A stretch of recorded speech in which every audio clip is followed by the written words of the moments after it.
Ahead of a Canadian Grand Prix, we discussed the challenges of the forthcoming weekend with Diego Loverno, Scuderia Ferrari race operating manager.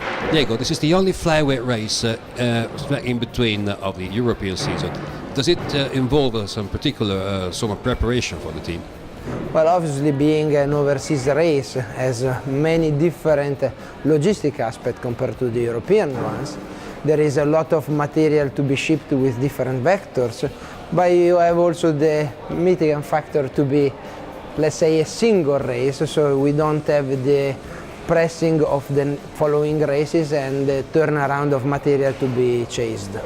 And speaking about materials, this is said to be a very demanding race, not only for the engine but also for almost every other component. What does it imply? Yeah, for sure Montreal is a very demanding race for the whole car.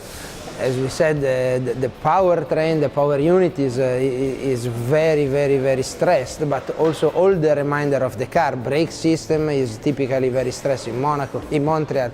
Suspension members, everything is under a lot of pressure because of the characteristic of the circuit. In the past, races have always been determined by the amount and the quality of pit stops, pit calls. We used to have one single pit call and the fueling, and then it's all now behind us. But does strategy still play a major role in this kind of race? Well, for sure, Montreal, as the other races, will be highly characterized by the strategical choices of the team. But also, Montreal is a very peculiar track because it's so quick with such demanding braking where you can anyhow overtake. So it's true, in the past it was a single pit stop race, but with the new rules, with the new technologies, with the Pirelli tires, in the past someone as us that has tried a single pit stop race was not really lucky because you ended up with a big cliff at the end of the race. So yeah, as usual, we will have to see what we'll face and try to have the best choice for us.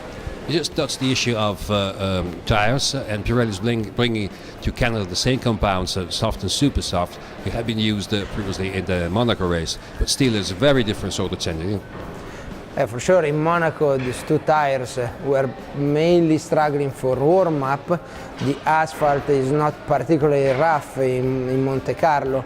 In Canada, we will face a different situation. The circuit itself is much more demanding in terms of stress for tires, so it will be probably less than an issue to warm them up. It will be more important to face them in their life and look after the tires for all the length of the stints. And finally, the circuit is dedicated to Gilles Villeneuve, which we all fondly remember, but Montreal is also a very lively town, a city bustling with nightlife and so on. In the past, there used to be some sort of fun going on at the circuit as well, with improvised boat races and any kind of challenge between the mechanics of various teams. Is there anything left of this? Well, actually, the only thing that has left is the atmosphere. The city is still amazing, the people is very warm, and you can feel the passion for Formula One everywhere you go. The circuit is in a very peculiar place, in an Olympic park with the lake, and as you said, in the past there were very funny races with improvised boat between teams. Now it's not happening anymore, but the level of audience and the passion is always there, and probably is one of the favorite races for most of the teams.